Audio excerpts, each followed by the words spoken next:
প্রথমে কিছু শুকনো চিড়ে জল দিয়ে ভেজালাম, এরপর ভাত পোলাওটা একটু ভালো করে একটু স্ম্যাশ করে নিচ্ছি। একটু মিহি মিহি না করলে আপনার ছাতুর টোপ ভালোভাবে মাখা যাবে না। এটা একটা সেন্টেড ভাত পোলাও, এটা কাতলা মাছের খুব প্রিয় খাবার।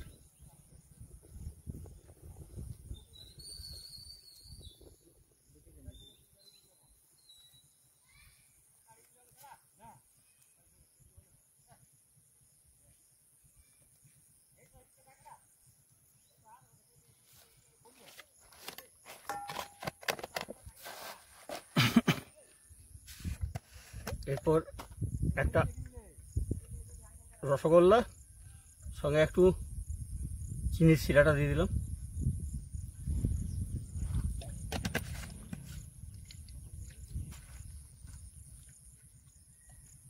নারকেল তেল দিয়ে দিচ্ছি একটু।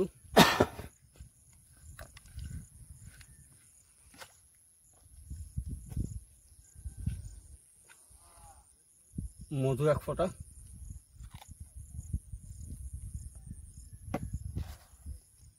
একটু ঘি।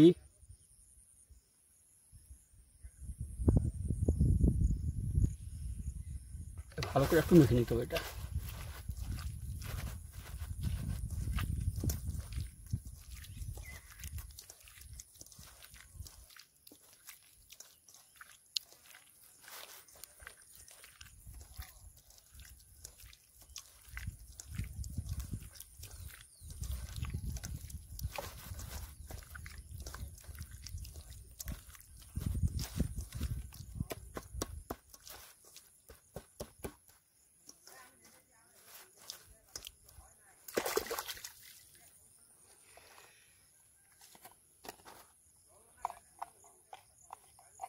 এটা হচ্ছে স্পেশাল চালগুড়ির পোলাও, এক ফোঁটা দেবো, এক চামচের মতো।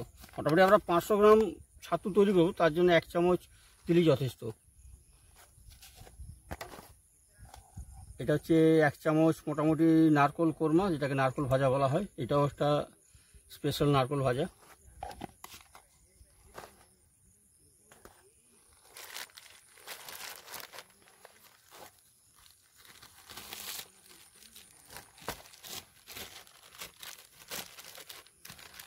এরপর এখানে ভুট্টার ছাতু দিয়ে দেবো, মোটামুটি 400 গ্রাম ভুট্টার ছাতু দেবো, সঙ্গে 100 গ্রাম বুটের ছাতু।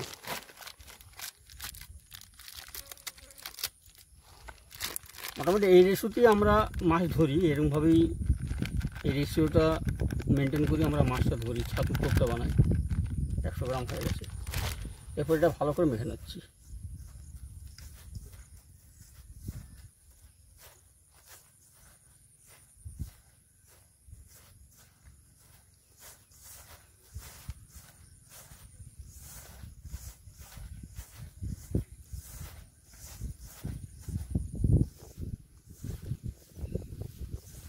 আরও দুটো জিনিস দেবো, দিয়ে ভালো করে পালিশ করবো। আরও দুটো জিনিস দিয়ে দিই, যেটা হচ্ছে আসল জিনিস, যেটা বলা হয় ছাতুর পোলাও।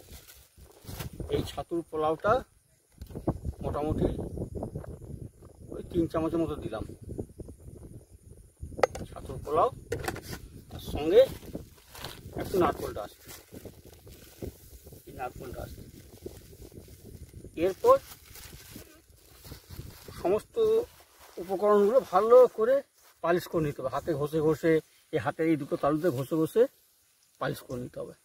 তাতে কী হবে, মানে প্রত্যেকটা যা দিলাম আমরা, ঘি, মধু বা পোলাও বা এই চালগুড়ি পোলাও, প্রত্যেকটা যেন চারিদিকে ভালোভাবে একদম সমানভাবে মিশে যায়।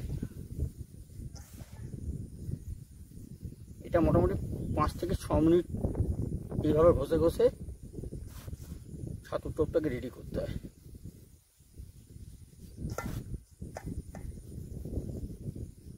দানা দানা থাকা চলবে না, মানে সবগুলো যেন একদম মিহি, একদম পাউডার মতো যেন হয়ে যায়।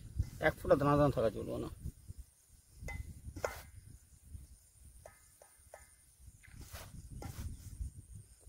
মানে কত সুন্দর একটা সেন্ট বেরোচ্ছে, একটা মানে খুব সুন্দর একটা মিষ্টি একটা গন্ধ বেরোচ্ছে। কাতলা মাছ এই গন্ধটাকেই পছন্দ করে।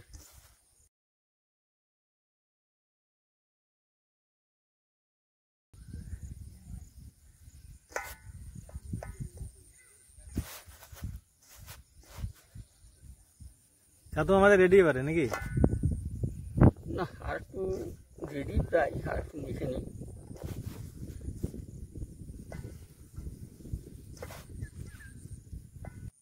আমাদের ছাতু মোটামুটি মাখা হয়ে গেছে, এরপর আমরা বোম বানাই।